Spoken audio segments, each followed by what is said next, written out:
तो भव्यात्माओं, हम स्वाध्याय कर रहे हैं घुमट आजीविका ग्रंथराज का, जिसमें योग मार्गना में अब संख्या प्ररूपना को की तरफ बढ़ते से पहले एक प्रश्न आया है, उसके ऊपर चर्चा कर लेते हैं। अरविंद जी, आपको अनम्यूट कर रहा हूं। आपने जो प्रश्न भेजा है, कृपया फिर से इसको यहाँ पर उपस्थित कीजिए।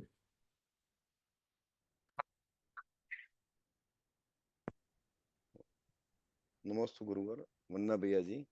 ये कारमाण योग का जो 70 कोड़ा कोड़ी का पूरा मतलब अधिक 2000 सागर का जो काल गना है, तो वो एक जीव की अपेक्षा से है कि भी एक जीव जो जन्म लिया और बार बार अलग अलग पर्याय में जाके कारमण वर्गना जो है उनकी शरीर जो है, तो वो एक जीव की अपेक्षा से है, ऐसा मुझे कोई कंफ्यूजन था।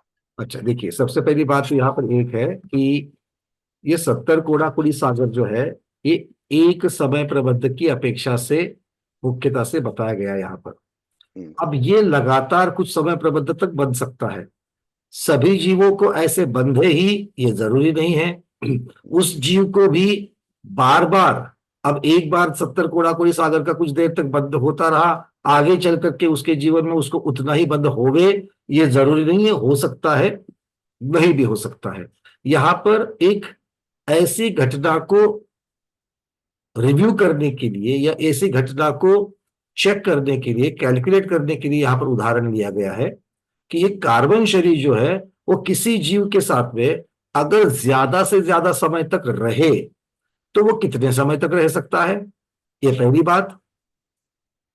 और उस एक स्थिति की अपेक्षा से, शरीर की स्थिति की अपेक्षा से वर्णन आया तो 70 कोड़ा कोड़ी सागर तक रह सकता है।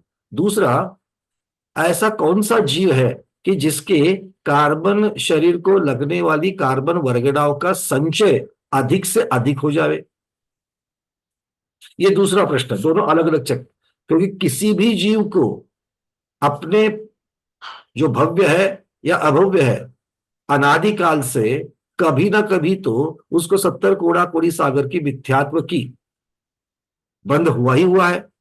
तो उस अपेक्षा से प्रत्येक जीव की अपेक्षा अगर हम लोग कहें तो हर एक का कार्बन शरीर जो है वो 70 कोड़ा कोड़ी सागर उत्कृष्टता से रह चुका है या रह रहा है या आगे भी रहेगा। किंतु यहां पर इसका मतलब ये नहीं कि उसके कार्बन वर्गणाओं का ज्यादा से ज्यादा संचय हुआ। तो वो होने के लिए कौन कौन सी परिस्थितियां जिम्मेदार होती है, उसकी अपेक्षा से वर्णन आ गया कि उत्कृष्ट संचय किस प्रकार से हो सकता है। फिर हम लोगों ने देखा कि भाई उसको पृथ्वी का इको में बार बार क्यों उत्पन्न किया गया। फिर वहां से आकर के त्रसों का जीव कैसे होता है, त्रसों में कितनी देर तक रहेगा, और जाकर के उसको जहां पर अंतिम भाव जो है वो सातवें नरक का बना दिया। वो इसलिए है कि उनकी संश्लेष परिणाम वहां पर ज्यादातर पाए जाते हैं। तो इसका मतलब है ये किसी एक जीव की अपेक्षा से थियोरटिकली निकाल करके किसके साथ में उत्कृष्ट संचय हो सकता है, उत्कृष्ट संचय को सपोर्ट करने वाली कौन कौन सी परिस्थितियां हैं वो उसके साथ घटित होनी जरूरी है, और ऐसा जीव उत्कृष्ट संचय कर सकता है। इस प्रकार से कर सकता है। अब कौन कौन करेगा, जो करेगा सो करेगा। ठीक है, क्योंकि वो भी उसके साथ रहने वाला नहीं है, वो तो पुद्गल का संचय है, वो भी उसके साथ में रहने वाला नहीं है। ये महत्वपूर्ण बात।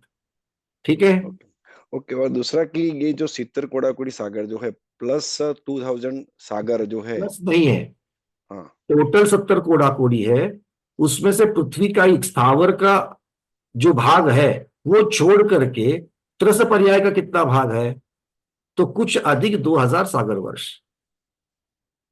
और जो दो ये अपना डायग्राम डायग्राम जो बताया है, इसमें हाँ, 70 दिखा कोड़ा दो। कोड़ी सागर और 2000 साधिक जो अलग बताया है ना एरो मार के। नहीं, देखो, दोनों मिलाकर के 70 कोड़ा कोड़ी दिखाया है। दिखा देता हूँ।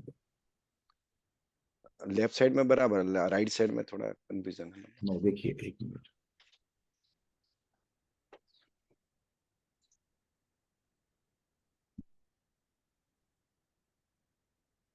देखो, राइट साइड में क्या क्या लिखा है। 70 70 कोड़ा कोड़ी सागर माइनस साधिक 2000 सागर काल तक, ये हो गया। नीले कलर में लिखा है, ये को किसके अपेक्षा से है, ये बादल पृथ्वी का एक का हो गया। और ये निचली वाली लाइन तक है। ऊपर निचली वाली लाइन और ऊपर की लाइन दोनों को मिला करके ये बचा हुआ जो साधिक 2000 सागर का त्रस पर्याय काल है, तो ये वो टोटल माइनस है तो बराबर है। माइनस है तो बराबर है। हाँ। तो ओके टोटल ओके। जो है वो ऊपर दिखेगा आपको 70 कोड़ा कोड़ी सागर ऊपर में दिखा है। तो ये दोनों मिलकर के 70 कोड़ा कुड़ी सागर हो जाएगा। ठीक है, बराबर। जैसे टोटल है 70, तो नीचे वाला यस है यस। 70 माइनस 70 माइनस माइनस 1000 सागर। बराबर बराबर। चलो ओके वंदना भैया जी।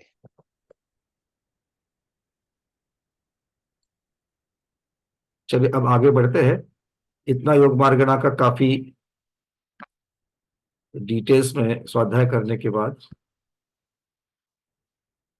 आचार्य भगवान विराजमान हो चुके हैं।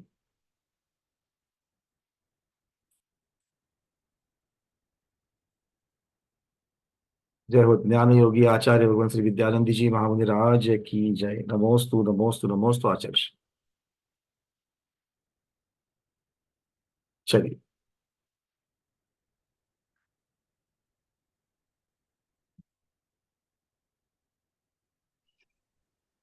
गुरुदेव को होस्टिंग दिया है, आप जब चाहे अनम्यूट कर सकते हैं। अनम्यूट हुआ भी है। जी जी। चलिए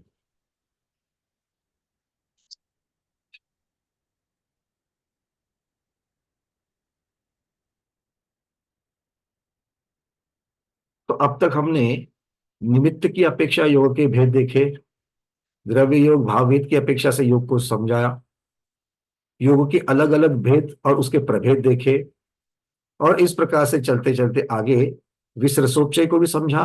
विसरसोपचय की अपेक्षा से हमने वर्गणाओं की तरफ से वर्ग वर्गणा और समय प्रबद्ध इनकी अपेक्षा से पांचों शरीर के बंध, उदय और सत्व इनके प्रमाण को भी देखा, और उनके उत्कृष्ट संचय और उत्कृष्ट संचय के स्वामी को भी देखा। अब कुछ संख्या प्ररूपणाओं को समझते हैं।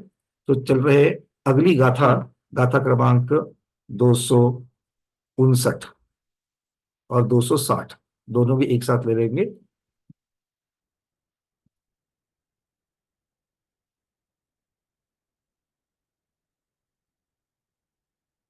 बादर पुन्ना तेऊ सगरासिये असंक भाग मिदा विक्रिय सत्तिजुत्ता पल्ला संख्ये जया वाऊ पल्ला संख्ये जाहय बिंदम गुल गुणित सेड़ी में ताहु वे गुव्य पंचखा भोग भूमा पुह विगुवंती। पहले कहते हैं बादर पर्याप्तक तेजस का ही अर्थात अग्नि का ही जीवों का जितना प्रमाण है उसके सगरासीय उसका जितना कुल प्रमाण है उसके असंख्य भाग मिदा असंख्यातवे भाग प्रमाण कौन है? तो विक्रिय सत्तिजुक्ता विक्रिया से संयुक्त जीव है। कौन से? अग्निकाई के।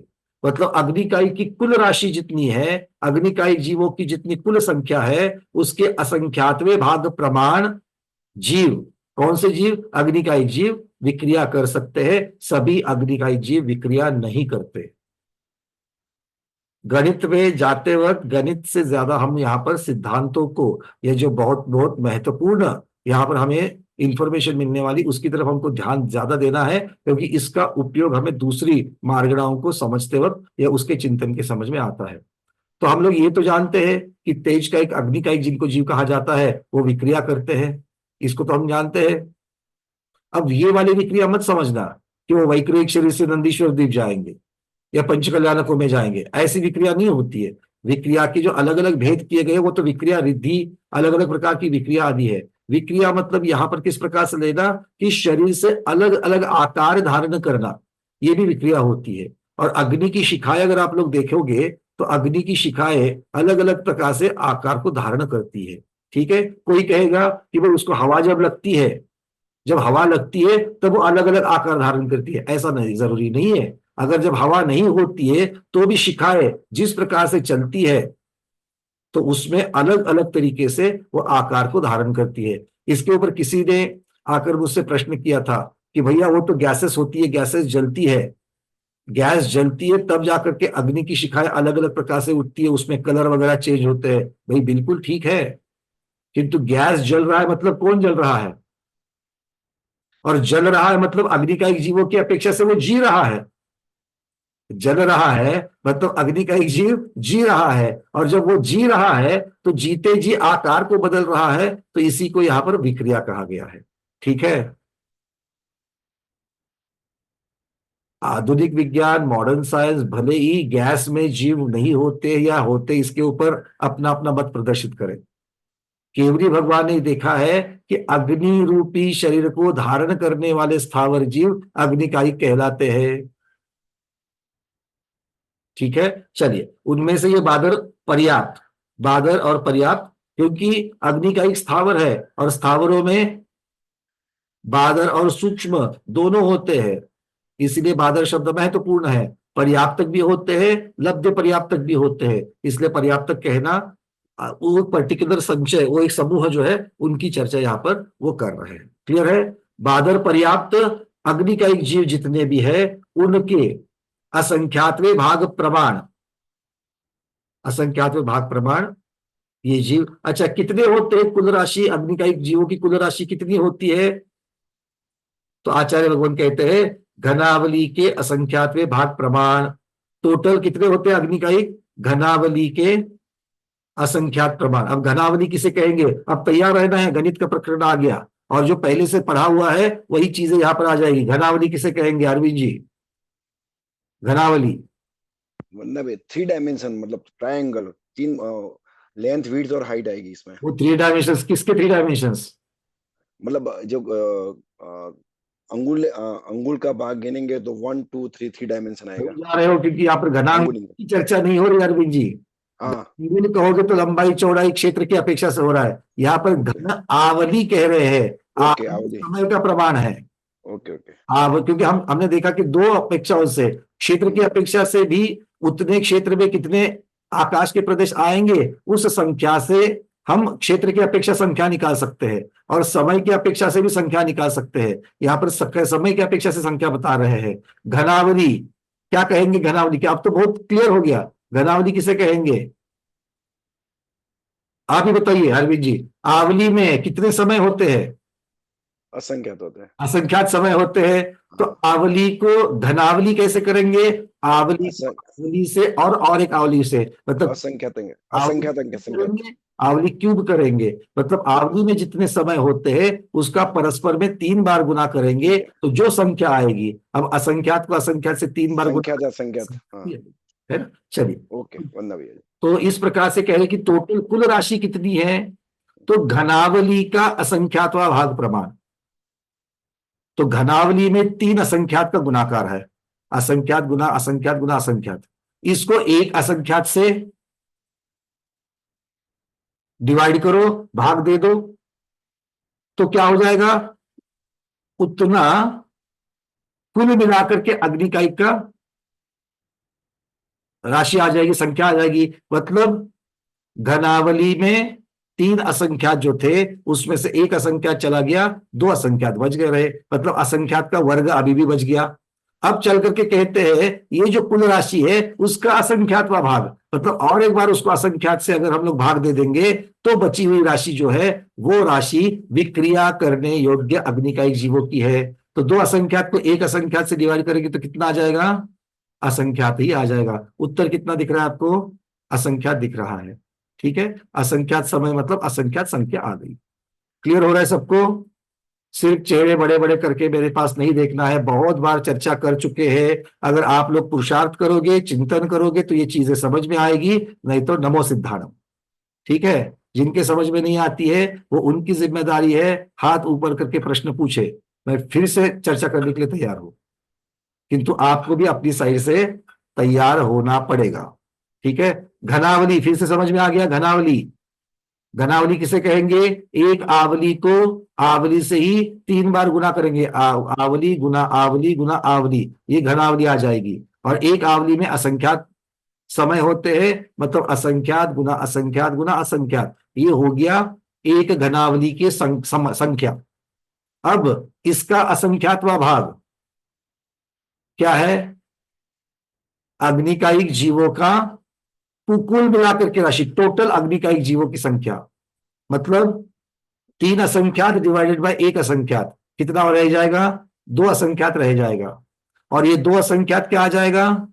अग्निकायिक जीवों की कुल मिलाकर के राशि टोटल, और इसको असंख्यात से जब बाहर देंगे तब जाकर के उन अग्निकायिक जीवों में से विक्रिया करने वाले अग्निकायिक हमको मिल जाएंगे। ठीक है, तो ये असंख्यात आ जाते हैं। जिनको ये गणित समझ में नहीं आ रहा है और भगवान का नाम लेकर के इतना ही सोचना कि भाई जितनी भी कुल अग्निकायिक जीवों की राशि होती है उसमें से असंख्यात जीव, उसमें से थोड़े से जीव क्या करते हैं, क्या करते हैं, विक्रिया कर सकते हैं। ठीक है, और विक्रिया भी कैसे, अलग अलग आकारों को धारण करना, इस प्रकार से समझना। अब चलते हैं आगे, वायुकायिक की चर्चा चल रही है। 259 नंबर की गाथा का जो अंतिम चरण है वहां पर लिखा है पल्ला संख्यजया वायु, अर्थात वायुकायिक बादर पर्याप्तक वायुकायिक जीव जो है वो कितनी विक्रिया करते हैं, वायुकायिक जीव, क्योंकि ये शब्द विक्रिय शक्ति जुटता जो आया था गाथा में वो दोनों को लागू होगा, अग्निकायिक को भी और वायुकायिक को भी। इसका मतलब वायुकायिक जीव है वो भी विक्रिया करते हैं। तो वायुकायिक जीव भी अलग अलग प्रकार के आकार को धारण करते हैं, करते कि नहीं करते हैं।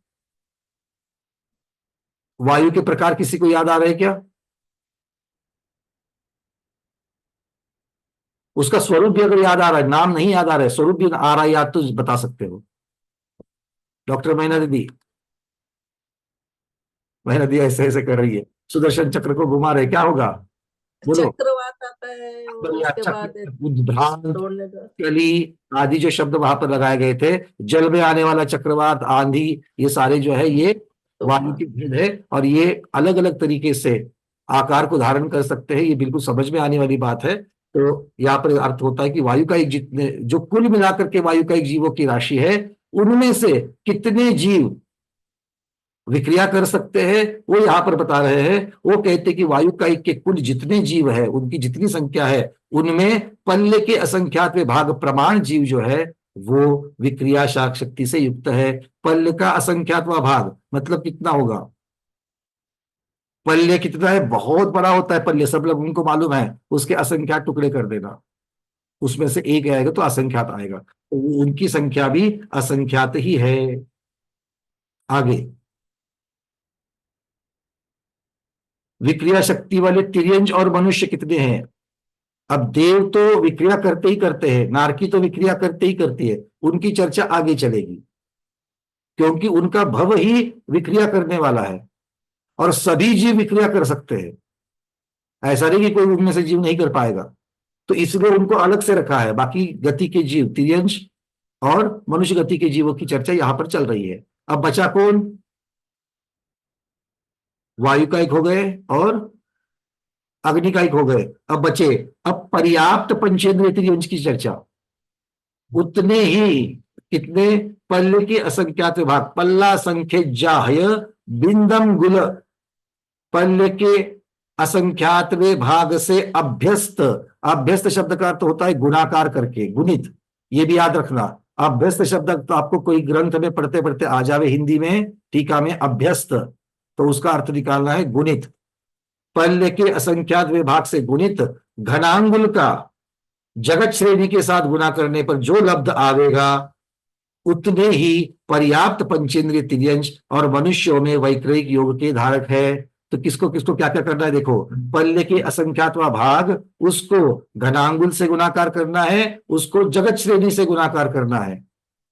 तो जगत श्रेणी में कितने प्रदेश आएंगे, घनांगुल में कितने प्रदेश आएंगे, और फिर उसको पल्ले के जितने समय है उसका असंख्यातवा भाग प्रमाण, इन सभी संख्याओं को आपस में गुना करने के बाद, अभ्यस्त करने के बाद जो असंख्यात आएगा उतना असंख्यात विक्रिया शक्ति वाले तिर्यंश और मनुष्यों का होता है। इतने तिर्यंश पंचेंद्रिय पर्याप्त कहां से तिर्या, असंख्यात असंख्यात असंख्यात, इतना बड़ा असंख्यात है पल्ले का असंख्यातवा भाग प्रमाण, इतने तिर्यंश विक्रिया करते हैं।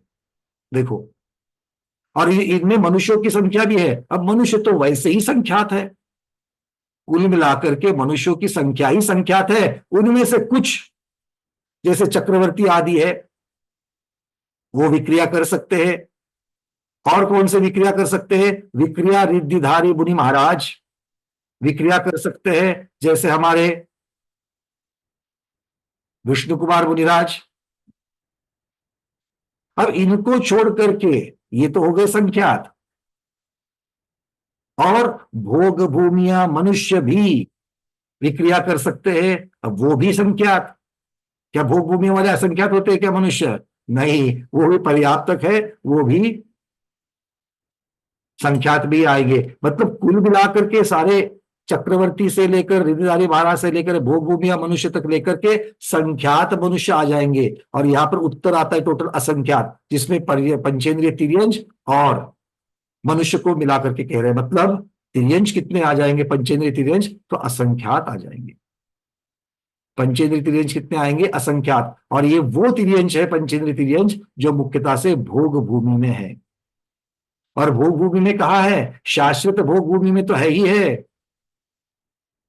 हेमवत, हैरण्यवत, हरि, रम्यक, देवकुरु, उत्तर कुरु, इनमें तो है ही है।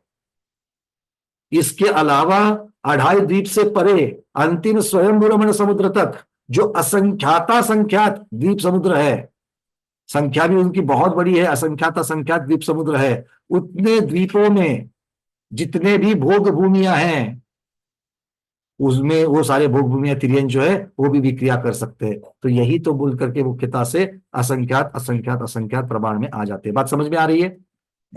वो असंख्यात कितना बड़ा है?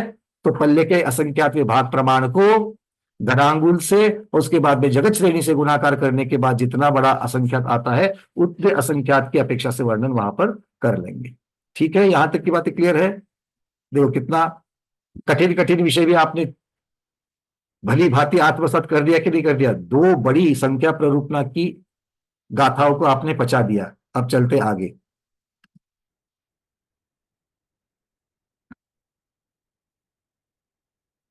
अब आते हैं अग्नि गाथा की तरफ।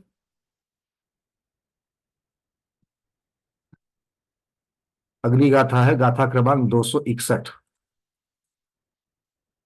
अब इसमें किसकी चर्चा चलेगी? त्रियोगी, द्वियोगी और एक योगी जीवों की संख्या। त्रियोगी का अर्थ क्या होता है? जिनके पास मन, वचन और काया तीनों योग होते हैं। द्वियोगी मतलब विकलेंद्रिय आदि, जिनको विकलेंद्रिय और असंगी पंचेंद्रिय, इनमें वचन योग और काय योग होगा। और एक योगी मतलब सारे स्थावर, जिनको सिर्फ सिर्फ काय योग होगा। इनकी संख्या अब यहां पर बताई जा रही है, गाथा क्रमांक 261। चलिए बोल लेते हैं इसको कंठ में। देवे हिम साधिरेया तिजोगिनो ते हिम हीन तसु पुन्ना विय जोगिनो तदुना संसारी एक जोगाहू। कहते हैं देवों से कुछ अधिक साधिरेया, देवे ही साधिरेया, देवों से कुछ अधिक कौन है? तीन योगिनो, तीन योगियों का प्रमाण है। मन वचन काय वाले कौन कौन आएगा? देखो तीन योग में देव आएंगे, नारकी आएंगे, मनुष्य आएंगे और पंचेंद्रिय पर्याप्तक संगी तिर्यंज आएंगे। ठीक है, चलिए अपर्याप्तक को लेंगे क्या इसमें? तीन योग में अपर्याप्तक तिर्यंज को, अपर्याप्तक तिर्यंज को नहीं लेंगे? अच्छा, और अपर्याप्तक मनुष्य को, लब्ध पर्याप्तक मनुष्य को लेंगे कि नहीं लेंगे? यहां पर आती है बात। हाँ, क्या है ना, मुझे आपके चेहरे में अलग अलग उत्तर दिखाई दे रहे हैं, इसलिए पूछना क्रम प्राप्त है। चलिए, हाँ कौन बताएगा? सबसे पहले दीपा दीदी आपने हैंड रेस किया है, बोलो। लब्ध पर्याप्तक मनुष्य संज्ञी है। तो इसीलिए इनमें उनको लेना कि नहीं लेना है? तीनों तीनों योग हो गए होते हैं मगर अव्यक्त रूप में रहते। तीनों योग होंगे किंतु अव्यक्त होंगे। अच्छा, चलो विजया लक्ष्मी दीदी। मनोयोग और ये नहीं होता। क्या हो गया? एकदम से बदल गया आपने। देखो चिंतन मनोयोग जैसे जैसे चिंतन जा रहा है वैसे बदल संज्ञी गया।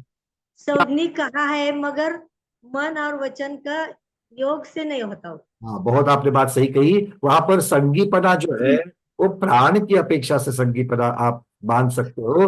मनोयोग, जब तक द्रव्य मन नहीं बनता है तब तक मनोयोग नहीं होगा। और वचन जब तक भाषा पर्याप्ति पूर्ण नहीं होती है तब तक वचन योग नहीं बनेगा, इस प्रकार से समझना है। और ये दोनों चीजें लब्ध पर्याप्तक मनुष्य में नहीं होती है, भले उसको संगीपना मान लिया है वहां पर, किंतु वो भाव की अपेक्षा से है, योग की अपेक्षा से नहीं है, और इसीलिए योग वहां पर नहीं होगा। ठीक है, तो उनको इसमें नहीं लेंगे। चलिए आगे बढ़ते हैं। ऐसे कोई विशिष्ट चीजें हैं, उनको कैसे कैसे अप्लाई करना है, यही इस चर्चा का सार होता है। आगे बढ़ते हैं, आचार्य भगवत क्या कह रहे हैं, देखिए। तो तीन योगियों में ये जीव आते हैं, उनकी संख्या देवों की संख्या से कुछ अधिक अधिक है।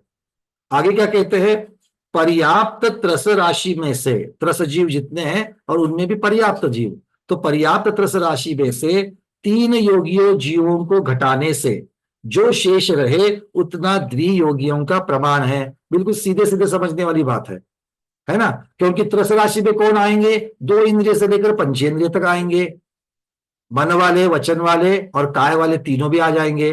किंतु मन किसके पास नहीं है, विकलेंद्रिय के पास, और असंगी पंचेंद्रिय के पास नहीं है।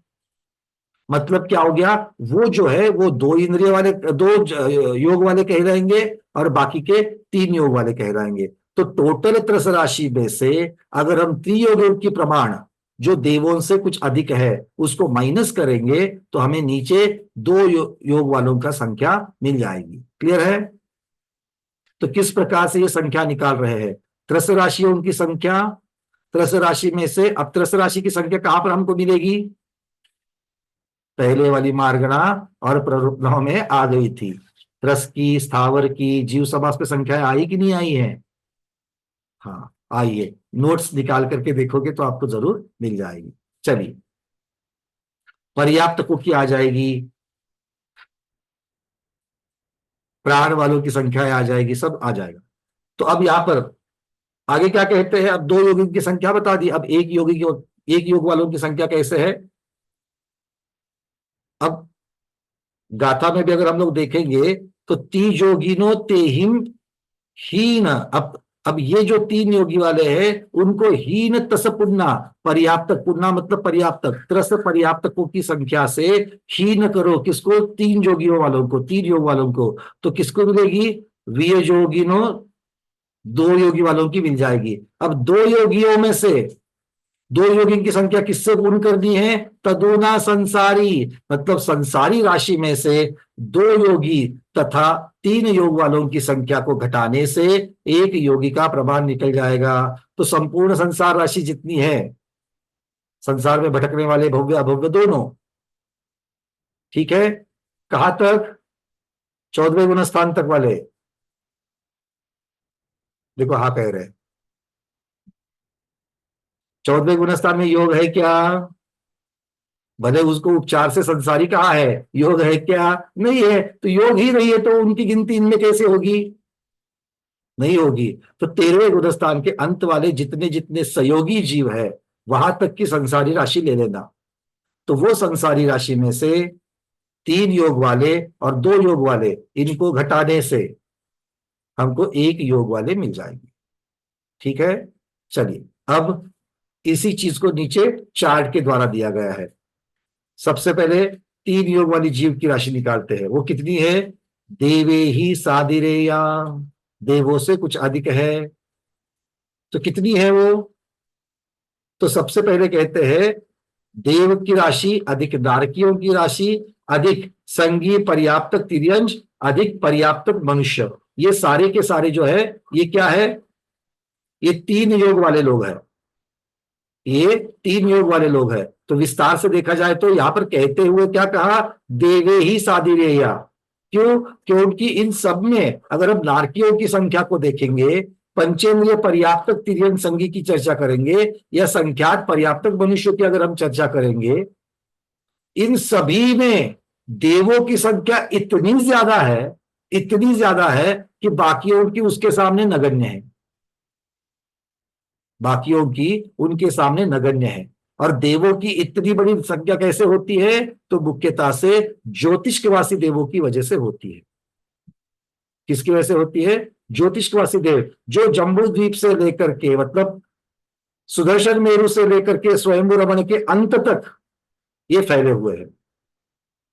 ठीक है, चलिए। तो इसका मतलब क्या हो गया, देव अधिक राशि, देव अधिक साधी रेया जो कहा था, तो देव अधिक, तो देवों को प्रमुख माना, क्यों, क्योंकि उनकी संख्या सबसे ज्यादा है 3 योगियों में, और उनमें मिला लो नारकियों की संख्या, संगी पर्याप्त तिर्यंज की संख्या और पर्याप्त मनुष्यों की संख्या, ये सब मिला करके साधिक देव राशि हो जाती है, देव राशि से कुछ अधिक हो जाता है, और इसी को असंख्यात भी कह सकते हैं। इतना किसका होगा, 3 योगी जीवों की ये संख्या कहलाएगी। ठीक है, अब इसी को नीचे ये मोटा मोटी में जितना लोग समझ पाए उनके लिए ये बताया गया। मोटा मोटी तो समझे कि नहीं समझे, समझ गए है ना। 3 योगी की संख्या कैसे निकाली, तो जितने जितने लोगों को 3 योग होता है उनकी संख्या लेकर के उसको एक असंख्यात बोल करके मोटा मोटी में बता दिया। अब सूक्ष्मता में जाकर के देखना है, विस्तार में जाकर के देखना है वो कैसे होगा। तो देव की संख्या कितनी है,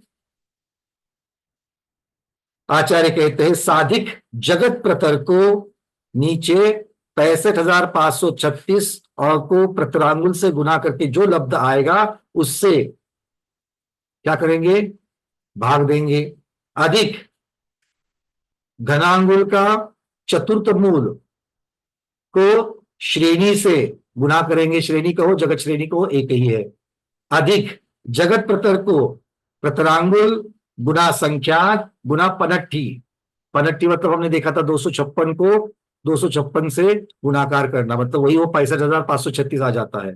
तो ये जो है इससे भाग देने से जो संख्या आती है, और संख्यात मनुष्यों की, क्योंकि ये तिर्यंज की संख्या ले ली, नारकियों की ले ली और देवों की ले ली। तो सबसे पहले जो है साधिक जगत प्रतर डिवाइडेड बाय 65,536 गुना प्रतरांगुल, ये देव की संख्या आ गई। नारकी की संख्या कौन सी है, घनांगुल का चतुर्थ मूल को जगत श्रेणी से गुना करके जो संख्या आती है वो पर्याप्त संगी तिर्यंज की कितनी है, जगत प्रतर को प्रतरांगुल गुना संख्यात गुना पनट्ठी से जो भाग दे करके संख्या आती है वो, और मनुष्य कितने हैं संख्यात, ये सब को हम लोग जोड़ेंगे तो कितना हो जाएगा, असंख्यात आ जाएगा। तो पहली लाइन जो लिखी है उसी का विस्तार सूत्र रूप से आपको यहां पर दूसरी लाइन में दिया गया है। तो इतनी संख्या 3 योग वालों की है। इमेजिन कर पा रहे क्या, नहीं, हाँ, इमेजिन करना बड़ा मुश्किल है, क्योंकि जगत प्रतर में कितने जगत प्रदेश होते हैं, जगत श्रेणी खुद 7 राज्यों वाली लंबी है, फिर 7 राज्यों को 7 राज्यों से चौड़ाई से गुना करोगे तो 49 राजू वर्ग, 49 वर्ग राज्यों में जितने आकाश के प्रदेश बैठेंगे उसकी संख्या ये हो जाएगी जगत प्रतर। तो वो जगत प्रतर लेकर के उसको अंगुल को अंगुल से गुना करेंगे तो प्रतरांगुल बन जाएगा, है ना। तो संख्यात पनट्ठी इन सब से करेंगे ये सारी चीजें, बस इसके अंदर की जो संख्याएं हैं, जगत प्रतर किसे कहा, प्रतरांगुल किसे कहा, दोनों जगह पर प्रतर शब्द आ गया। जगत प्रतर ये जगत श्रेणी का जगत श्रेणी से गुना कर, और प्रतरांगुल एक अंगुल का दूसरे अंगुल से गुना कर। चलिए अंगुल कौन सा लेना, अंगुल कौन सा लेना, व्यवहार अंगुल लेना या प्रमाणांगुल लेना या आत्मांगुल लेना, प्रमाणांगुल लेना, ठीक है। चलिए अब चलते आगे 2 योग वालों की, वचन योग और काय योग जिनके पास है वो। 2 योग का अर्थ ये नहीं होता कि मनोयोग और वचन योग वाले जीव, सबसे पहले एक ही योग होगा तो काय योग, 2 होंगे तो काय और वचन, और 3 होंगे तो काय वचन और मन, ठीक है। जैसे इंद्रिय में भी है, एक इंद्रिय मतलब स्पर्शेंद्रिय इंद्रिय, कोई भी इंद्रिय मिलेगा ऐसा नहीं है, चॉइस अपनी अपनी नहीं है वहां पर, वैसे यहां पर भी चॉइस नहीं है। तो 2 योगी मतलब वचन योगी और काय योगी, उनकी अब कितनी है, पर्याप्त त्रस राशि, पर्याप्त त्रस राशि, क्योंकि दूसरा योग होने के लिए, वचन योग होने के लिए पर्याप्त होना अनिवार्य है, इसीलिए शब्द यहां पर आ गया पर्याप्त त्रस राशि। उसमें से ऊपर वाली 3 योग वालों को हटा दो, क्योंकि त्रस राशि पर्याप्त में 3 योग वाले भी है और 2 योग वाले भी है, उसमें से 3 योग वालों को हटा दो तो नीचे जो बचेंगे वो 2 योग वाले रहेंगे। कितने होते हैं, असंख्यात होते हैं। तो ये हो गया एक तरीके का वर्णन। स्थूल वर्णन हो गया। अब विस्तार रूप वर्णन। विस्तार रूप वर्णन में क्या आएगा? पर्याप्त त्रस राशि कितनी है? जगत प्रतर को प्रतरांगुल के संख्यातवे भाग प्रमाण से भाग देना। जगत प्रतर को प्रतरांगुल के संख्यातवे भाग, प्रतरांगुल का संख्यातवा भाग मतलब प्रतरांगुल डिवाइडेड बाय संख्या, और इस राशि से जगत प्रतर को भाग दे देगा तो उससे आ जाएगा। इसमें से किसको घटाना है? ऊपर वाली त्रियोगी जीव राशि को घटाना है, तो वो ऊपर की जो राशि है उस राशि को घटाने से ये असंख्यात आ जाएगा। चलिए, अब ऊपर में सिर्फ जगत प्रतर को प्रतरांगुल गुना 65,536 इतना ही क्यों रखा? क्योंकि वो देव राशि का प्रमाण है, और साधिक शब्द लगा दिया तो साधिक में आगे वाले सारे आ जाएंगे। घनांगुल का चतुर्थ मूल गुना श्रेणी प्लस जगत प्रतर का प्रतरांगुल गुना संख्यात पलट्टी, ये सब कुछ साधिक में आ गया। ठीक है, आपको उसका भी विस्तार करना है तो ऊपर की संख्या जो कि तो ब्रैकेट में लिख सकते हो। ठीक है डॉक्टर बैदा दीदी, गणित समझ में आ गया? चलिए आगे, अब आते हैं एक योगी जीव का योगी के पास आ जाते हैं। अब ये संसार में जितने भी जीव है, संसारी जीव मतलब कौन से? 14वें गुणस्थान वालों को छोड़ करके जो भी संख्या उनकी रहेगी उसको छोड़ करके संसारी जीव राशि माइनस 3 योग वाले माइनस 2 योग वाले, इसका उत्तर कितना आएगा? असंख्यात नहीं आएगा, क्योंकि यहां पर एक योग वाले जीवों में सारे के सारे वनस्पति जो साधारण निगोदिया वाले हैं वो सभी आ जाएंगे। इसीलिए यहां पर अनंत, क्योंकि काय योग के लिए पर्याप्त होना जरूरी नहीं है, अनिवार्यता नहीं है। लब्ध पर्याप्त के भी काय योग होगा ही होगा, लब्ध पर्याप्त के भी काय योग होगा, क्योंकि अगर एक भी योग नहीं होगा तो कर्म का आश्रय कहां से करेंगे? शरीर को कहां से धारण करेंगे? बिना योग के शरीर मिल जाएगा क्या? नहीं मिलेगा। बिना योग के कर्म का आश्रय होगा क्या? नहीं होगा। और नया आश्रय नहीं होगा तो निगोद की पर्याय में ही संवर हो जाएगा। बिना तप किए, बिना व्रतों के संवर हो जाएगा, और निर्जरा तो हो ही रही है तो निगोद से ही मोक्ष चले जाएंगे, पहले गुणस्थान से ही मोक्ष हो जाएगा। ठीक है, इसलिए योग कितना महत्वपूर्ण है। देखो, बिना योग के कुछ नहीं होगा, ना शरीर ना संसार। बिना योग के ना शरीर ना संसार। संसार मतलब क्या है? कार्बन वर्गना से बना हुआ संसार में भटकना। और इसीलिए जिस दिन हम इससे इजात पा जाएंगे, इससे मुक्ति पा जाएंगे, वही साक्षात मोक्ष होगा। आगे बढ़ते हैं। अब अगली 2 गाथाएं 262 और 263 नंबर की। अब कहेंगे मनोयोगी, वचन योगी और काय योगी, जो 3 योगी की मिलाकर के जो आपने संख्या निकाली, 3 योग में मिलाकर के संख्या निकाली है, 2 योग में भी मिलाकर के संख्या निकाली, वचन योग की और काय योग की मिलकर के निकाली। तो भाई मन योग की कितनी संख्या होती है, वचन योगियों की कितनी होती है और काय योगी की, उसमें भी हमको बंटवारा करके दे दो। तो उसके लिए आचार्य भगवान, किसने मांगा था ये बंटवारा? जिसने भी मांगा होगा उसके वजह से 2 सूत्र के आगे के सूत्र बढ़ गए। ठीक है, उनके उपकार मानो, उनको भला बुरा मत करो। अरे नहीं पूछते तो आचार्य महाराज आगे की गाथा नहीं लिखते, ऐसा थोड़ी है। उनके बारे में भी हमें जानना ही जानना है। चलिए देख लेते हैं अगली गाथा है 262 263। अंतो मुहूर्त मेता चौमन जोगा कमेन संख गुना तज्जोगो सामन्नम चौवच जोगा तदो दुसंख गुणा तज्जोगो सामन्नम कावो संखा हदोति जोगमिदम सव्व समास विभजिदम सग सग गुण संगुणे दुसग राशि। क्या कह रहे हैं? अंतो मुहूर्त मेत्ता, अंतर मुहूर्त प्रमाण है। कौन? चौ मन जोगा, चारों के चारों मनोयोग है वो अंतर मुहूर्त मात्र प्रमाण होते हैं। मनोयोग के कितने भेद? हाँ, अब थोड़ा सा 1-1.5 महीना पहले जाओ। सत्य मनोयोग, असत्य मनोयोग, उभय मनोयोग, अनुभय मनोयोग। उसमें से अनुभय मनोयोग के गुणस्थान कौन कौन से? उसमें से अनुभव मनोयोग के गुणस्थान कौन कौन से? हाँ, अनुपमा दोषी दीदी। 1 से 12। 1 से 12 दीदी का कहना है, 1 से 12। कनक वाला दीदी बोलो। 1 से 13।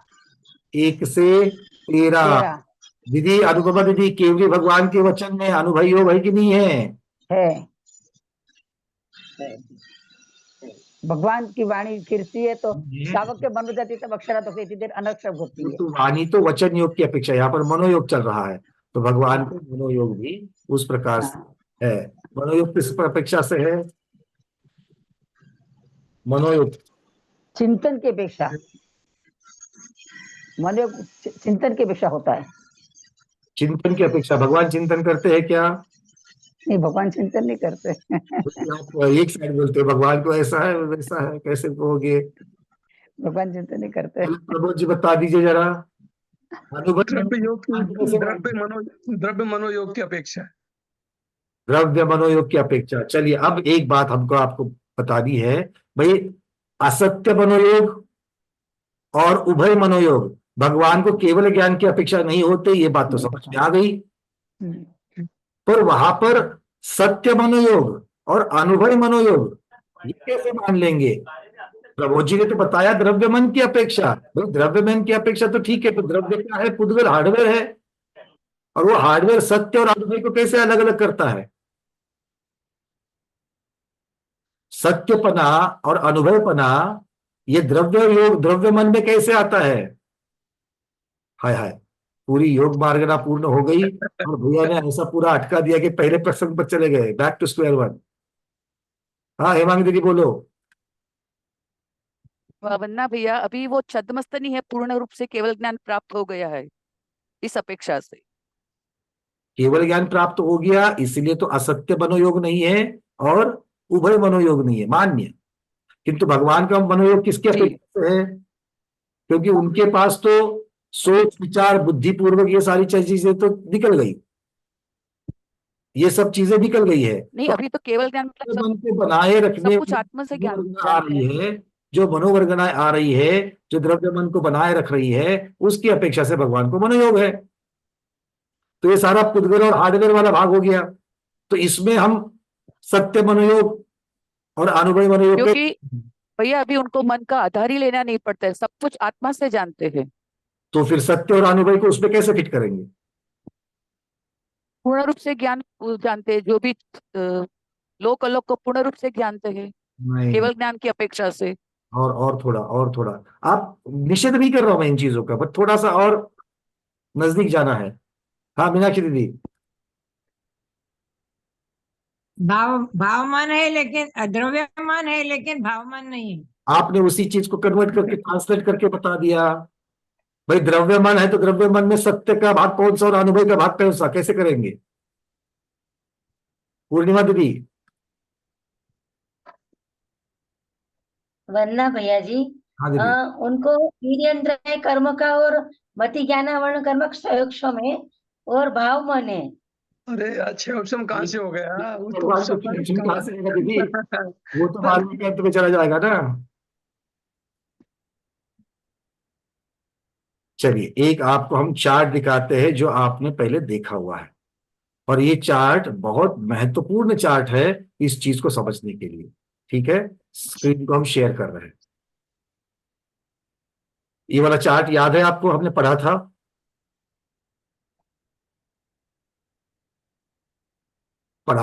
अब इसमें सबसे पहले सत्य असत्य उभय और अनुभय, ये मन किसे कहेंगे, सत्य मन किसे कहेंगे, उसके लिए पहले पदार्थ को जानना जरूरी है। सत्य पदार्थ, असत्य पदार्थ, उभय पदार्थ और अनुभय पदार्थ। तो सत्य पदार्थ को जानने वाला सत्य मन कहलाता है, सत्य पदार्थ को जानने वाला। अब जैसे कि हमारी हेमांग दीदी ने कहा कि भगवान भावमन की अपेक्षा से नहीं, तो केवल ज्ञान मतलब पूरी आत्मा के अपेक्षा से साक्षात जानते हैं, साक्षात जानते हैं। पर किसे जानते हैं? किसे जानते हैं? सत्य पदार्थ को जानते हैं।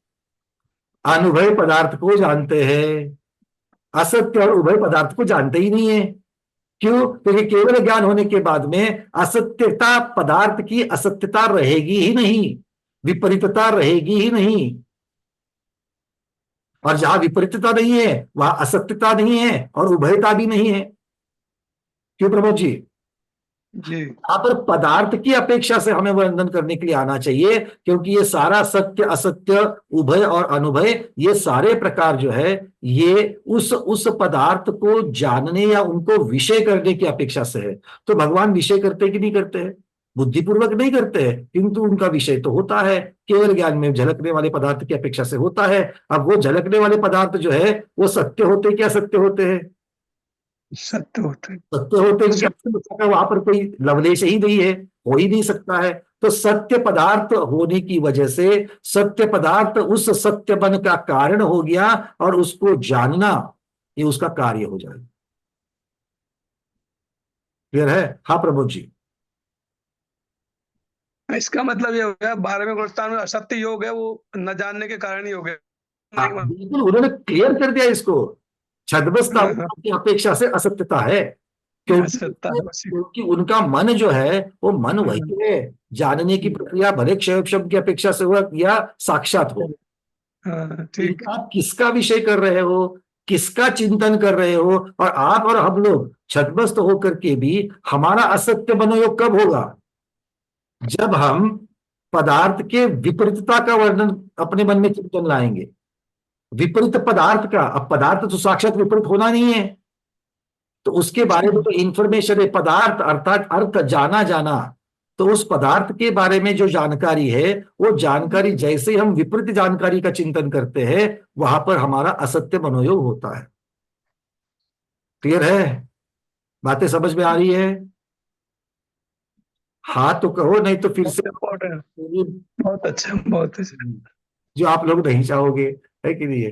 इस बात को याद करना है। ठीक है, चलिए, क्योंकि ये बड़ा चिंतन का विषय नहीं तो हो जाएगा कि भैया सिर्फ द्रव, क्योंकि देखो जिस तरीके से मैंने आपको प्रश्न फेंका था बिल्कुल एकदम हम लोग ब्लॉक हो जाते हैं। अरे ये तो पुद्गल है, हार्डवेयर है द्रव्य मनोयोग, क्योंकि हमारी भ्रांति वही है, हमारी भ्रांति वही है कि हम सिर्फ और सिर्फ हाँ भगवान के द्रव्य मन की अपेक्षा से वहां पर मनोयोग होता है, उपचार से माना है, ये सारी चीजें वहां पर कह रहे हैं। अगर ये ऐसी सारी चीजें तो फिर सत्य मनोयोग कैसे कहोगे?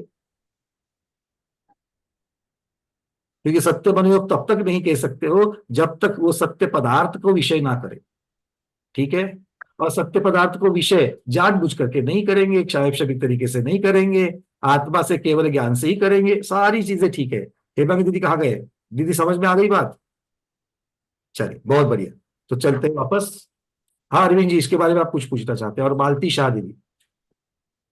वरना भैया जी ये तो समझ गया है, लेकिन असत्य और उभय जो है तो वो तो भगवान तो सर्वज्ञ है, तो मेरे मन में अगर अभी असत्य या उभय भाव है तो वो तो उनको तो पता चलता है भी क्या अभी चल रहा है हर समय क्या। बिल्कुल, वो हाँ। ऐसा नहीं है कि वो पदार्थ की असत्यता को नहीं जानते हैं, किंतु वो पदार्थ की असत्यता को आपकी अपेक्षा से जानते हैं, स्वयं की अपेक्षा से नहीं। वो उनका स्वयं के उनके श्रद्धान या स्वयं के ज्ञान की दोष नहीं है उनके, वो आपके ज्ञान का दोष है, वो आपके श्रद्धान का दोष है, इस अपेक्षा से जानते हैं। मतलब कालिक कहाँ लगी है? आपके चेहरे पर कालिक लगी है तो कालिक को जानते हैं, किंतु आपके चेहरे की कालिक को करके जानते हैं, स्वयं के चेहरे की कालिक करके नहीं जानते हैं, क्योंकि स्वयं के चेहरे पर कालिक है ही नहीं है। तो कालिक के स्वरूप को तो जानते हैं, किंतु कालिक कहाँ है, किसकी अपेक्षा से है, बिल्कुल उस तरीके से जानते। क्लियर? अगर ऐसा नहीं होता तो मैथुन संज्ञा के बारे में प्रवचन देने वाले लग जाता। बात समझ में आ रही है क्या? अगर इनसे प्रभावित हो जाते, कालिक से अगर प्रभावित हो जाते, क्योंकि अभी आपने किस प्रकार से कहा कि उनके केवल ज्ञान में विपरीत जो जानकारी है वो आने मात्र से उनका ज्ञान दूषित हो जाएगा। मतलब असत्य होना मतलब दूषित होना। अगर ऐसे प्रभावित होकर के अगर भगवान दूषित हो जाते तो फिर भगवान ने जब ये जीव कांड का प्रकरण जब उन्होंने उनकी दिव्य ध्वनि में आया होगा तब प्ररूपनाओं में उन्होंने मैथुन संज्ञा के बारे में भी तो बताया, वेदों के बारे में बताया, वेद वैषम्य के बारे में बताया। तो ये प्रथमान योग का वर्णन आ गया, जिसमें तीर्थंकर माताओं का वर्णन आ गया। तो ये सबसे वो प्रभावित नहीं होते हैं, ये महत्वपूर्ण। और इसीलिए इसीलिए भगवान की दिव्य ध्वनि तब खिलती है जब भगवान वीतरागी होते हैं। बिना वीतरागता के सर्वज्ञता के हितोपदेशिता नहीं आ सकती है। इसलिए सबसे पहले वीतरागता। अब ये हमारी और आपकी मजबूरी है, कि आपकी और हमारी मजबूरी है कि आज केवली भगवान नहीं है, इसलिए सरागी उनके साथ में बैठ करके हम लोग स्वाध्याय कर रहे हैं, फिर पिछीधारी हो या जो भी हो। बातें समझ में आ रही है क्या? हाँ, क्योंकि जिस तरीके से भाई यहाँ पर वक्ता बैठा हुआ है, एक तो वो अधूरे ज्ञान वाला है, उसके पास सारी इंफॉर्मेशन नहीं है। दूसरी, बहुत कम इंफॉर्मेशन है, ना के बराबर इंफॉर्मेशन है। मतलब असत्यता ज्यादा होने की चांसेस ज्यादा है वहां पर। असत्यता यहां पर क्या है? अधूरी जानकारी, विपरीत जानकारी। अज्ञान की अपेक्षा से असत्यता कहाँ है? तो वहां पर ऐसे वक्ता जो अभी भी सरागी है और अल्प ज्ञानी है, वहां पर ज्यादा से ज्यादा छद्मस्तता बनती है। तो वहां पर तो और भी आ जाएगा दोष, ऐसे लोगों के साथ स्वाध्याय करने से या इनसे देशना लेने से। पर नहीं, क्यों? क्योंकि वो भले अल्प बुद्धि हो, वो सारा का सारा प्रवचन आगम के द्वारा जो आ गया है, आगम के द्वारा जो आया है, उसकी अपेक्षा से वर्णन कर रहे हैं। गुरुदेव ध्यान सागर जी महाराज ने बड़ा सुंदर वर्णन शुद्ध पंचमी के दिन शास्त्र, ग्रंथ और आगम, इन तीन शब्दों को लेकर के किया। ध्यान से सुनना, बड़ा सुंदर प्रकरण है। थोड़ा 5 मिनट ले रहा हूं मैं आपको उसके लिए। हम जिनवानी को क्या क्या कहते हैं? शास्त्र कहते हैं, ग्रंथ कहते हैं और आगम भी कहते हैं। तो शास्त्र किसे कहा? जो साक्षात दिव्य ध्वनि है तीर्थंकर भगवान की, केवली भगवान की, वो शास्त्र है, क्योंकि वो अभी तक गूथा नहीं गया है। वो साक्षात शास्त्र है। भगवान शास्त्र करता है, अर्थ करता है, सर्वज्ञ देवः। फिर गणधर भगवान उसके बीज पदों को लेकर के उसको गूंथते हैं, उसके ग्रंथते हैं। इसलिए जो ग्रंथा गया है, जो गूंथा गया है, ऐसा केवली भगवान प्रणीत ज्ञान ग्रंथ कहलाता है। और उनके बाद गणधर, प्रतिगणधर, अंग पूर्वधारी के द्वारा, परंपरा आचार्यों के द्वारा जो आगच्छति है, आगच्छतिम है, आगच्छतिम है, उसे आगम कहते हैं। ये 3 शब्द है। ठीक है, चलिए। मालती शाह दीदी, आपने भी हैंड रेस किया है, बोलिए आपका प्रश्न क्या है इसके संदर्भ में। मालती शाह दीदी, चलिए, शायद आवाज उन तक नहीं पहुंच रही है। आगे बढ़े, कहां तक आए थे हम लोग? अब अगली गाथा की तरफ चलते हैं। हाँ, कुसुम दीदी। नमस्कार आचार्य भवन, वंदना भैया जी। अभी सत्य असत्य उभय और अनुभव का जो बताया था, उसमें सत्य में जैसे लिया था जल को लिया, वो समझ में आया। असत्य में मृग जल को लिया, वो भी समझ में आया। उभय में कमंडलू का जल लिया, वो भी समझ में आया। लेकिन अनुभव में कहाँ जाना है, इसका क्या मतलब? ये अव्यक्तता आ गई।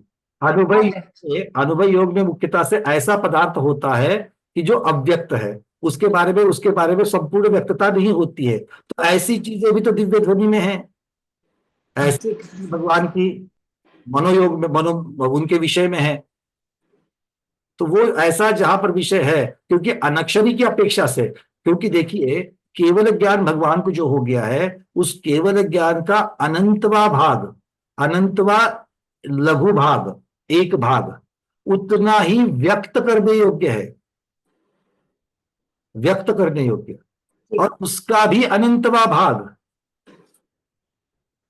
भगवान के दिव्य ध्वनि में आता है। मतलब ऐसा अनंत बहुभाग है भगवान के केवल ज्ञान का जो व्यक्त नहीं कर सकते, पर जो व्यक्त नहीं कर सकते वो भी भगवान के पास है, अव्यक्त है वो भी भगवान के पास है, और वो भगवान के पास में अनुभव के पदार्थ की अपेक्षा से है।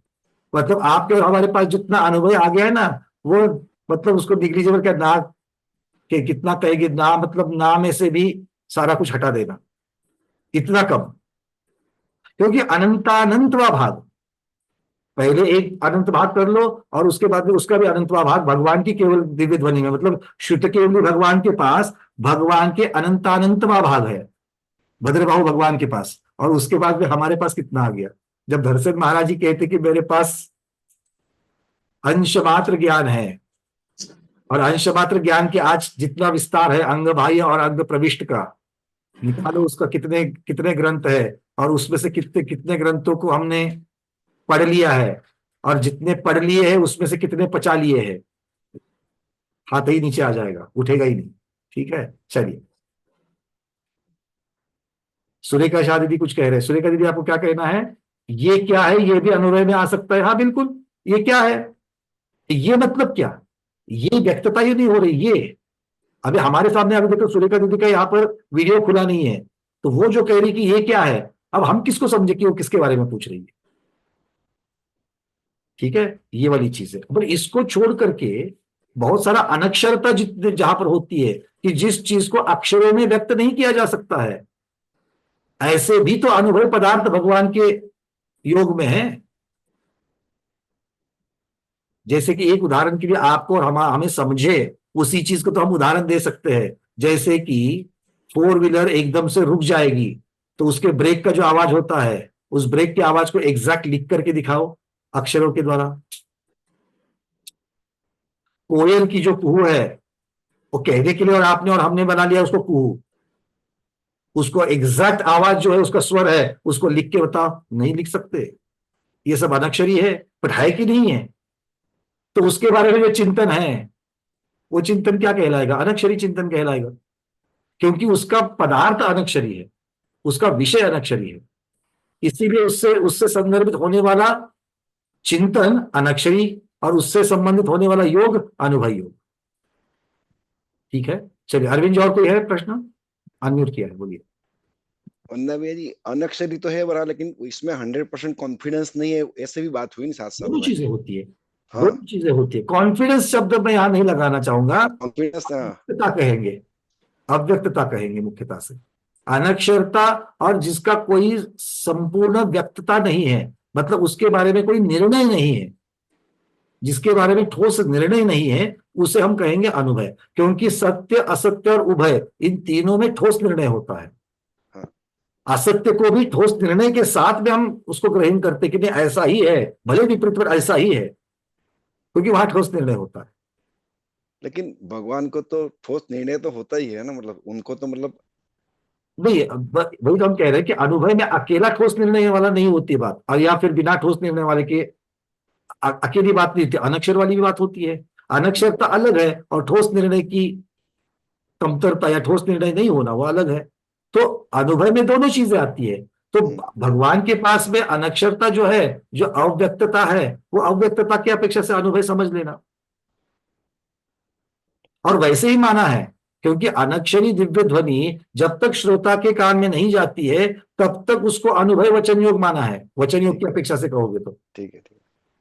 और फिर श्रोता के कान में पड़ते ही वो जिस प्रकार से वो ग्रहण करता है, वो किसी न किसी भाषा में ग्रहण करता है, तो वो अक्षरात्मक हो जाती है। ठीक है, चलिए। रूबी दीदी ने कुछ अभी यहाँ डाला है, 1 मिनट देख लेते हैं चैट में।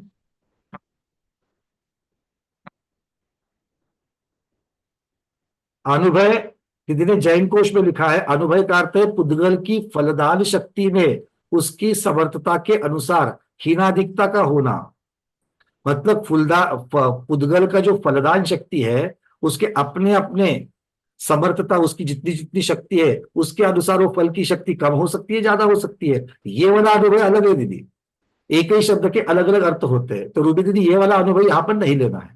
ठीक है, अभी जो आपने लिखा है उसका अर्थ ये होता है, क्योंकि आपने लिखा है नीचे, ये समझ नहीं आया। पुद्गल की फलदान की शक्ति मतलब क्या है? एक असाता कर्म है, पुद्गल है, अब मेरा असत कर्म जितनी शक्तिशाली हो रहा है, जरूरी नहीं है कि आपका असत कर्म उतना ही शक्तिशाली हो। तो अपने अपने स्वभाव के अनुसार ही कम ज्यादा शक्ति देने वाला, शक्ति की अपेक्षा से फल देने वाले की जो समर्थता है, उसके ऊपर नीचे होना, वो अनुभवता कही गई है। ठीक है, कोई बात नहीं, वो अलग अलग शब्दों के अलग अलग अर्थ वहां पर हो सकते हैं। चलिए अब पढ़ते आगे।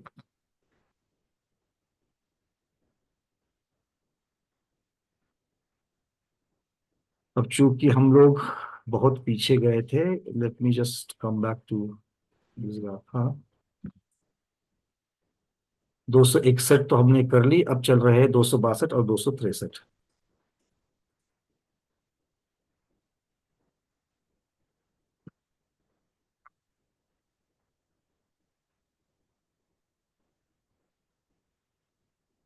हम चर्चा कर रहे थे इसी की। अंतो मुहूर्त बेता चौमन जोगा कमेन संख गुना। कहते आचार्य भगवान, सत्य असत्य उभय अनुभय, इन चार मनोयोगों में प्रत्येक का काल यद्यपि अंतर मुहूर्त मात्र है। यहां पर इस प्रकार से समझना, कोई जीव मनोयोग से मनोयोग में जा रहा है तो सत्य मनोयोग से असत्य मनोयोग में जा सकता है, असत्य से अनुभय में जा सकता है, अनुभय से सत्य में जा सकता है, कुछ भी हो सकता है। तो ये सभी के सभी एक तो अभेद रूप से मनोयोग में है, और भेद रूप से जो जो उनके भेद होते हैं उस अपेक्षा से लेगा। तो इनमें से एक प्रत्येक की जो एक है, चार में से प्रत्येक की एक, वो भी अंतर मुहूर्त काल मात्र का है। तथापि पूर्व पूर्व की अपेक्षा उत्तरोत्तर काल संख्यात संख्यात गुना ज्यादा है। मतलब सत्य मनोयोग का जितना काल है उससे असत्य मनोयोग का काल ज्यादा है, संख्यात गुना ज्यादा है। असत्य मनोयोग का जितना काल है उससे उभय मनोयोग का काल संख्यात गुना ज्यादा है, और उससे अनुभय मनोयोग का संख्यात गुना ज्यादा है। इसी को नीचे चार्ट में लिखा गया है, इसी को नीचे चार्ट में लिखा गया है। देखिए क्या लिखा है। सत्य, अब यहां पर अंक संदृष्टि के द्वारा आपको दिखाया गया है।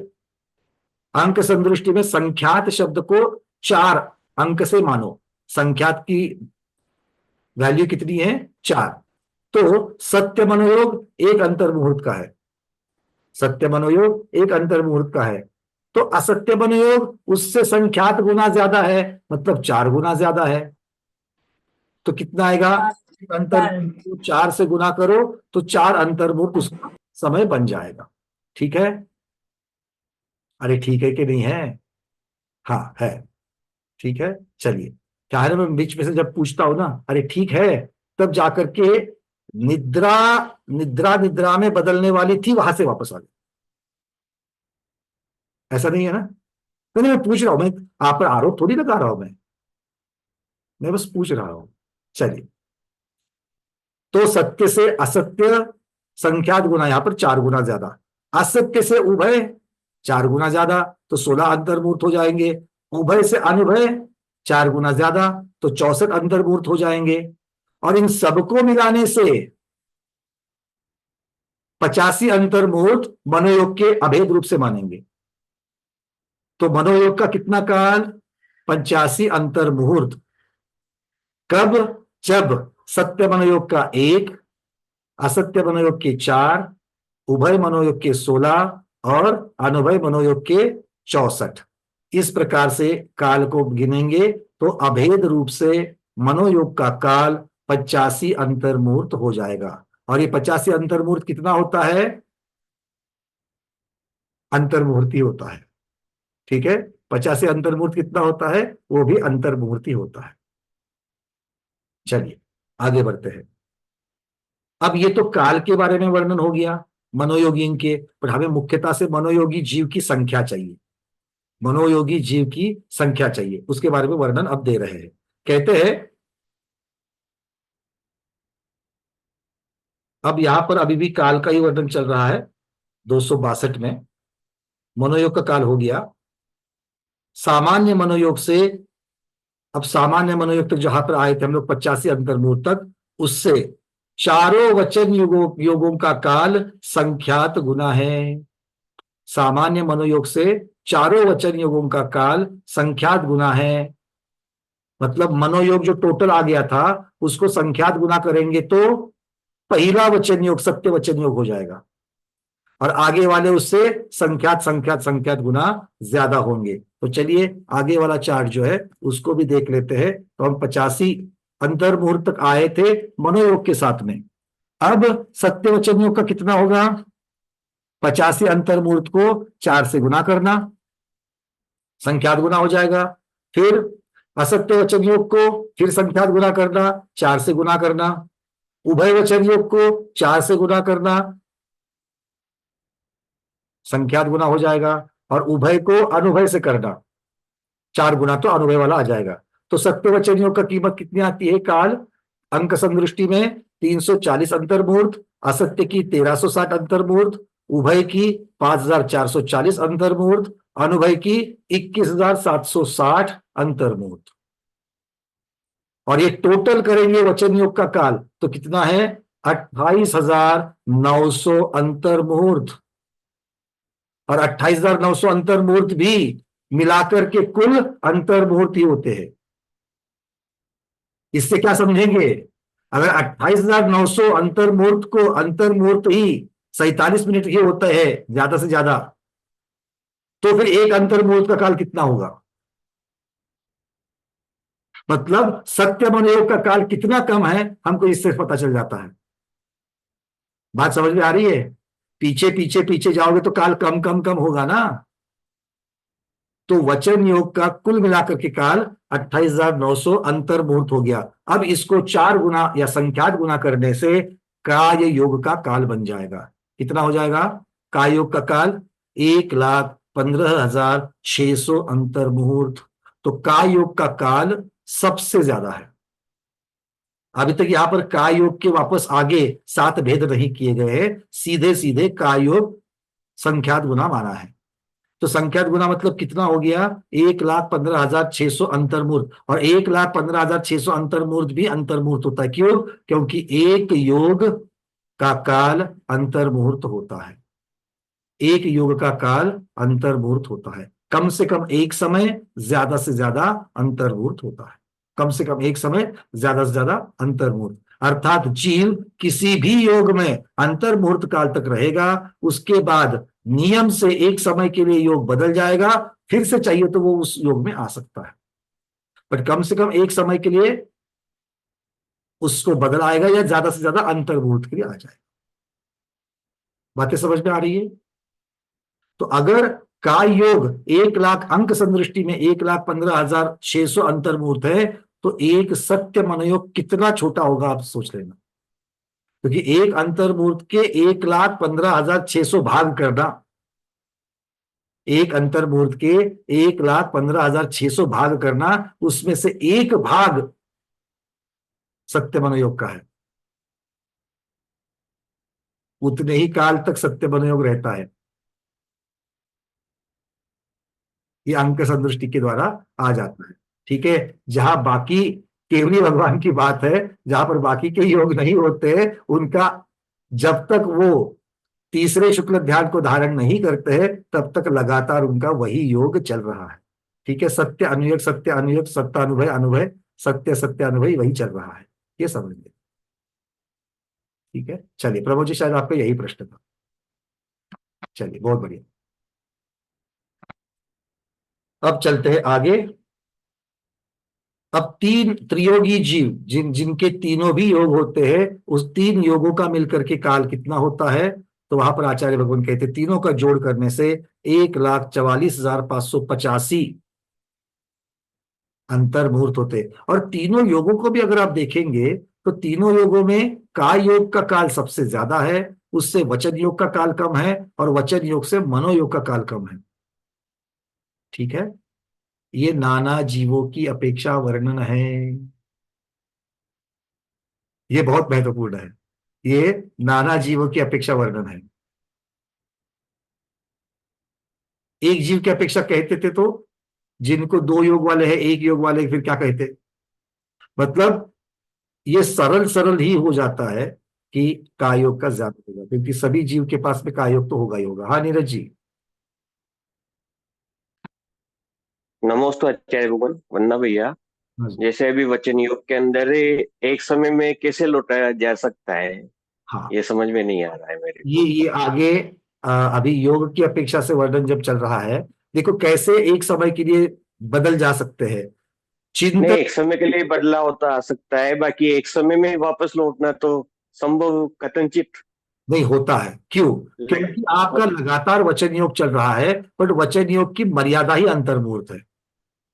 उसके हाँ, बाद वो तो वचन योग की लो, चाहे काय योग की लो, सबकी अंतर्मुदति कहलाती है। हाँ, इस प्रकार से समझते हम्म, अंतर्मूल से ज्यादा लगातार योग चलेगा ही नहीं, बस ये बात को समझ लो, बस ये इंपॉर्टेंट है। चलिए, अब जीवों की संख्या के बारे में हम लोग थोड़ा सा चिंतन करते हैं। प्रभु जी, प्रश्न है आपका? नहीं, ठीक है।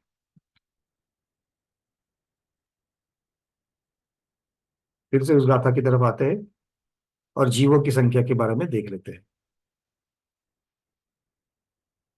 हाँ, अब आगे क्या कह रहे हैं देखिए।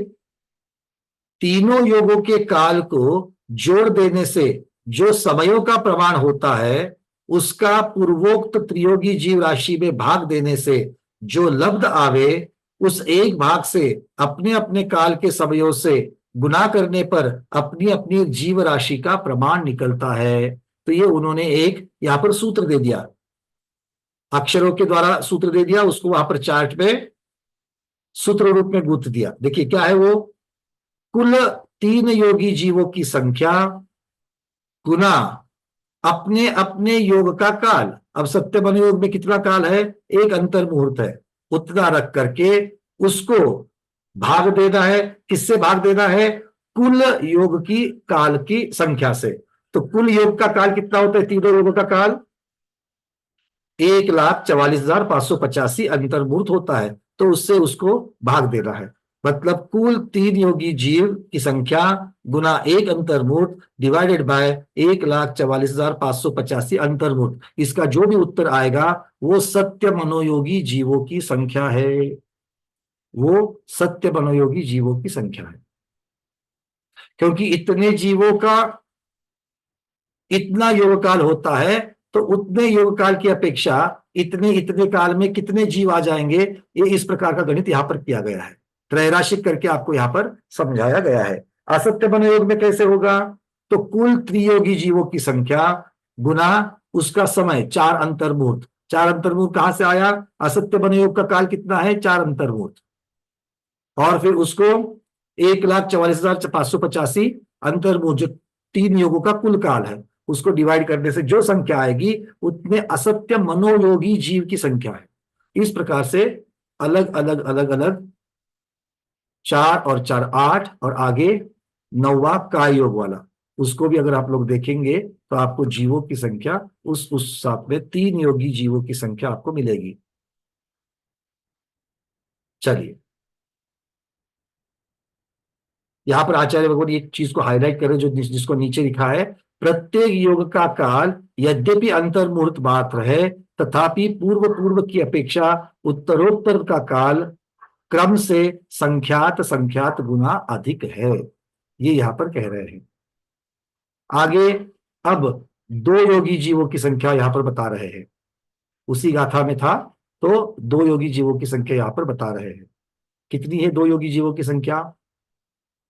आपको दिख रहा है। चलिए, अब कैसे निकालेंगे?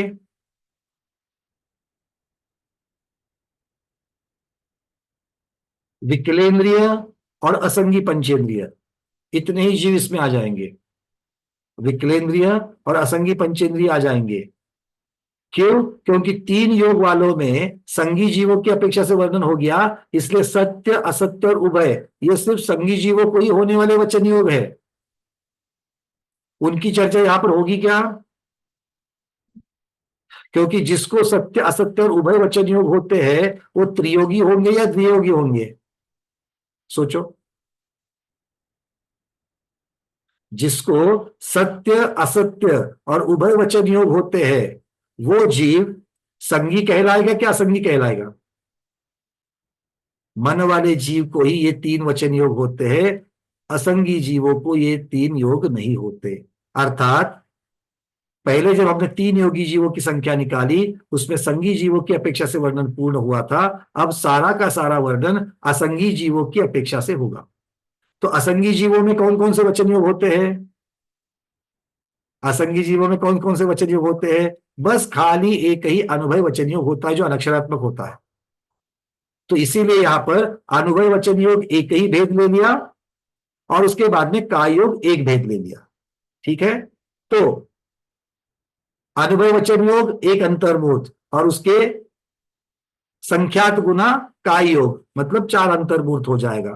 अब सूत्र तो जीव की राशि निकालने का वही होगा, कितना? कुल द्वियोगी जीवों की संख्या गुना डिवाइडेड बाय कुल काल, अब इंटू अपने अपने योग का काल, मतलब कुल द्वियोगी जीवों की संख्या डिवाइडेड बाय 5 अंतर्मुहूर्त डिवाइडेड बाय 5। क्यों? क्योंकि यहां पर कुल अंतर्मुहूर्त कितने हैं? 5 अंतर्मुहूर्त, तो उससे डिवाइड कर दिया और अपने अपने काल से गुणाकार कर दिया। तो अनुभव वचन योग का काल 1 अंतर्मुहूर्त है और काय योग का काल 4 अंतर्मुहूर्त है। तो इनसे जो भी उत्तर आएगा वो उन उन योगों की जीवों की संख्या कहलाएगी। स्मिता दीदी।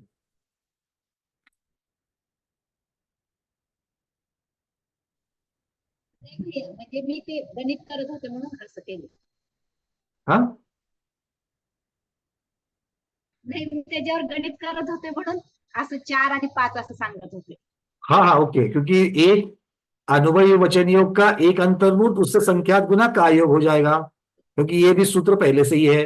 तो टोटल 1 और 4 दो ही प्रकार के योग है, तो एक अंतर्मुहूर्त 4 अंतर्मुहूर्त 5 अंतर्मुहूर्त हो जाएंगे, तो उस कुल संख्या से वहां पर भागाकार हो जाएगा।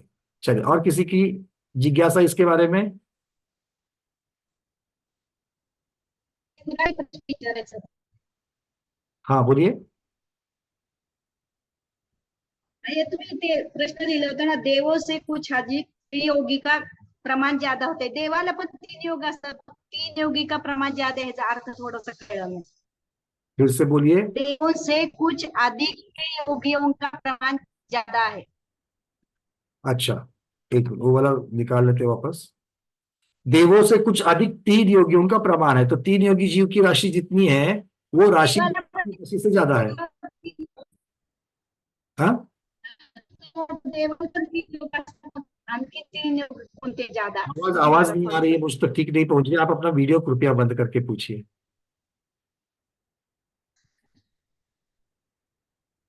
म्हणजे देवाला पण 3 योगच असतात, तर अजून 3 योग कोणते ज्यादा आहेत तेवढं लक्ष नाही आलं. नहीं, मैं समझा ही नहीं। 3 योगियों के 3 योग वाले जीवों की राशि कितनी है? तो देव की राशि से थोड़ी ज्यादा। वहां पर ऐसा क्यों कहा? क्योंकि 3 योग किस किस के होते हैं? देव के, नारकी के, संगी पर्याप्त तिर्यंश के और मनुष्यों के होते हैं।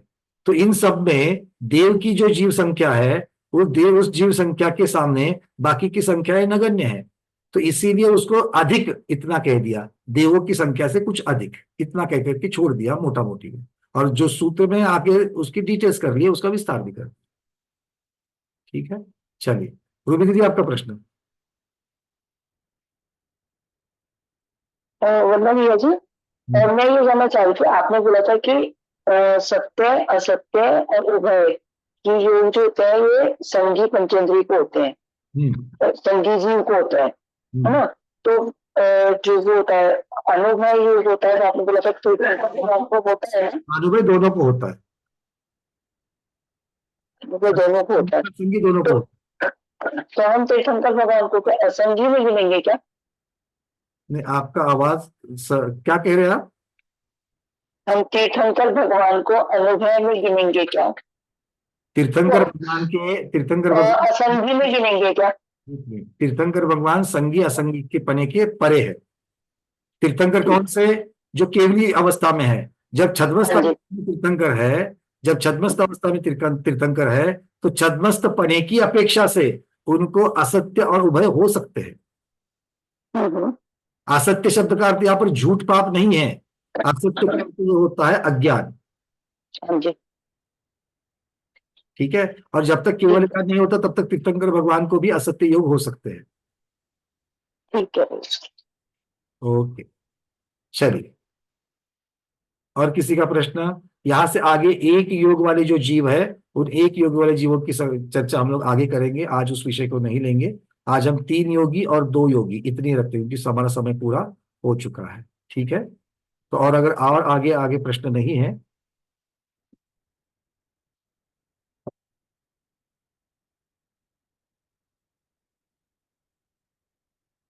चलिए, तो आज के स्वाध्याय में इतना ही। आज के स्वाध्याय को गुरुओं के श्री चरणों में बारंबार नमोस्तु वंदनामि इच्छाकार करते हुए यहीं पर समापन करते हैं। जैनम जयतु शासनम, जैनम जयतु शासनम, जैनम जयतु शासनम।